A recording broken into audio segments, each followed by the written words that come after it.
E para terminar aqui com vocês, quero falar sobre ele, né? O Emmanuel Martinez, que eu diria que de todos os nomes que foram especulados nessa atual janela pelo Vitória, esse foi o mais difícil, né? Por quê? Porque o Vitória então tentou um empréstimo com uma opção de compra junto ao Emmanuel Martinez, que assim, o América ainda está num pé de ferro, vamos dizer assim, com o jogador, porque ele não desde o início do ano, né, ele seu empresário tem deixado claro que gostaria de ser transferido por conta de jogar a Série B e de desvalorizar o jogador, né, que fez uma ótima Série A no ano passado. Inclusive o América recebeu ótimas propostas que foram do Cruzeiro e uma compensação financeira pelo empréstimo do São Paulo com opção de compra e acabou recusando todas no início da temporada, entre os meses de janeiro ao mês de fevereiro. Então assim, o Vitória foi esperto, na minha opinião, de tentar, nesses últimos momentos ali, uma contratação, porque seria um jogador ali que chegaria para agregar bastante. Ele nesse ano não estreou, teve alguns problemas físicos, sim, mas foi muito mais também por conta dessa questão dele querer se transferir para outro time. Não é à toa que ele nem foi registrado no Campeonato Mineiro,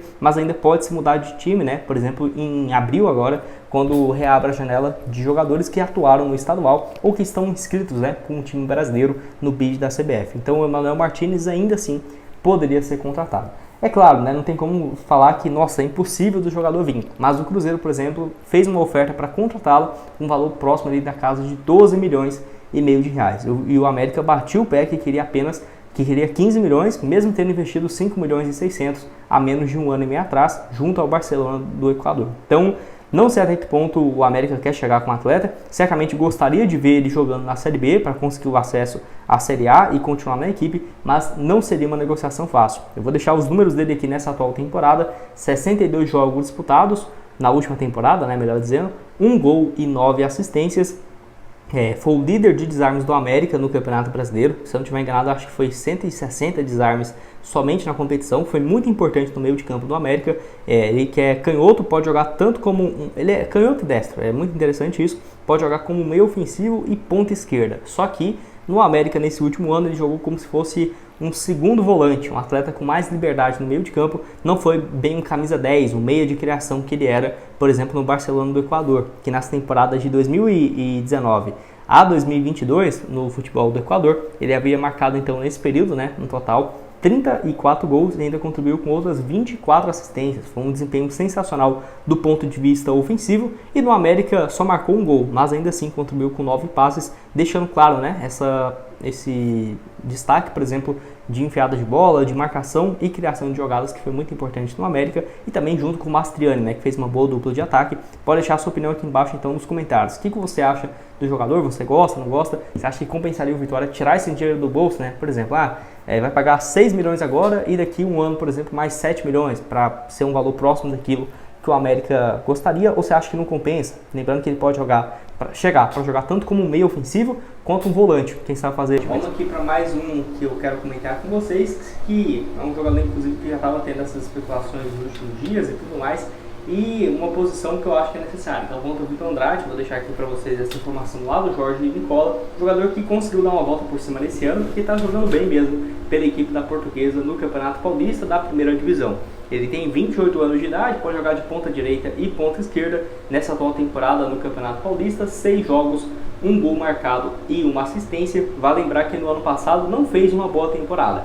Ele começa o ano no Vila Nova de Goiás, 4 jogos no Campeonato Estadual, depois vai para o Juventude, fica no time que conseguiu acesso da Série B para a Série A, mas jogou apenas 11 partidas no ano. Enfim, jogador que eu acho interessante, já passou aí por vários times do futebol brasileiro, por exemplo, surgiu muito bem na base do Benfica e tudo mais, tinha um grande potencial, mas depois acabou caindo bastante de rendimento. Ele teve um bom ano em 2020 pelo Goiás na reta final do ano, na Série A, 17 partidas e 4 gols, depois foi lá para o futebol coreano, não ficou muito tempo, só 2 jogos, volta para o Brasil e foi bem pelo Remo em 2021, na Série B, 23 jogos, 3 gols e 2 assistências, e em 2022 no Vila Nova, 21 partidas, 2 gols e 1 passe, até 2023, que caiu bastante de rendimento. É aquela coisa, eu acho um jogador que chegaria para ser titular absoluto nesse setor de ponta? Não, de forma alguma.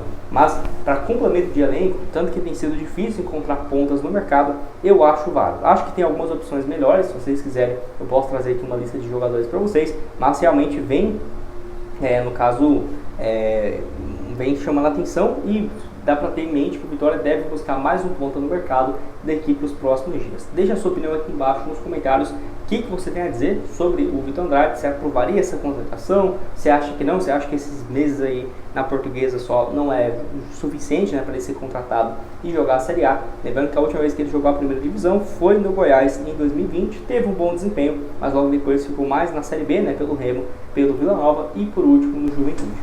Bom, então vamos lá, né? Vou deixar essa primeira matéria aqui, ó. Fábio Mota da Itália, patrocínio com o 2Go, né? Bank e funcionamento do Vitória Bank, que tá aqui, ó. Qualquer operação feita pelo correntista, quando ele abrir a conta, a partir do momento que ele fizer um Pix, pagar um boleto, usar o cartão de crédito, o Vitória ganha 50% disso.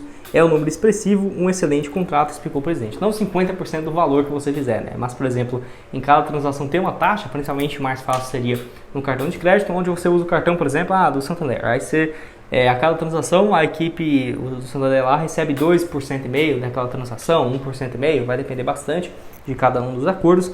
E aí, então, o Vitória, por exemplo, comprou 100, passou R$100, é 2%. Então, geraria um valor de R$2. O Vitória ficaria com 1% dessa negociação, não seria tirada de você, e sim, né, uma parceria junto com essa empresa que é a 2Go Bank, que seria aí a nova patrocinadora. E ele vai lá e completa o seguinte, ó.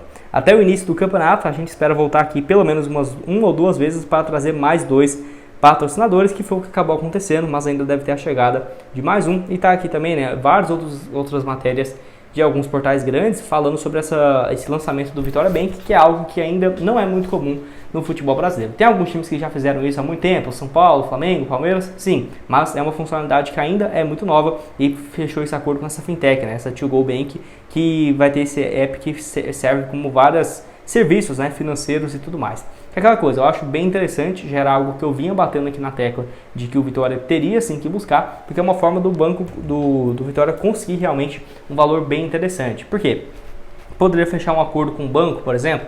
Poderia, iria garantir aí uns 10, 15 milhões por ano, tudo bem, só que você tendo essa modalidade é algo que no longo prazo tem muito mais potencial, né? Como assim, Gustavo? Olha, de cara eu não imagino que isso aqui vai gerar 10, nem 6 milhões de reais para o Vitória no decorrer do ano inteiro. Mas, por exemplo, em 2 anos, 3 anos, 5 anos, eu acho que os clubes têm que utilizar esse ao seu favor, essa questão do fanatismo, né, de você gostar, por exemplo, do clube do coração e utilizar um cartão, por exemplo, personalizado. Isso aí é muito mais fácil de você convencer, né, a quantidade de torcedores que o clube tiver. Tem 10 milhões de torcedores, 12 milhões, pô, isso aí dá para você monetizar muito. Um banco com metade disso de correntistas, né, vamos colocar um banco com 3 milhões de pessoas que usam o cartão de crédito, já é um banco muito relevante. E assim, aqui no Brasil, acho que o melhor exemplo seria do Flamengo. Não porque eles fizeram isso há muito tempo atrás, ou por exemplo, ter uma torcida gigante e aí deu certo por causa disso. Não. É porque eles fecharam essa parceria com o Banco BRB no seguinte formato, exatamente como o Vitória fez. Por exemplo, ele fica com 50% do lucro que o banco tem naquela operação. E aí, o que eles fizeram? O Flamengo tinha muitos correntistas e aí pode ter essa venda do percentual do Flamengo. Por exemplo, o Flamengo tem ali 4 milhões de pessoas que abriu conta no banco do BRB. Aí o Flamengo, por exemplo, divide essa negociação com a operação junto ao banco.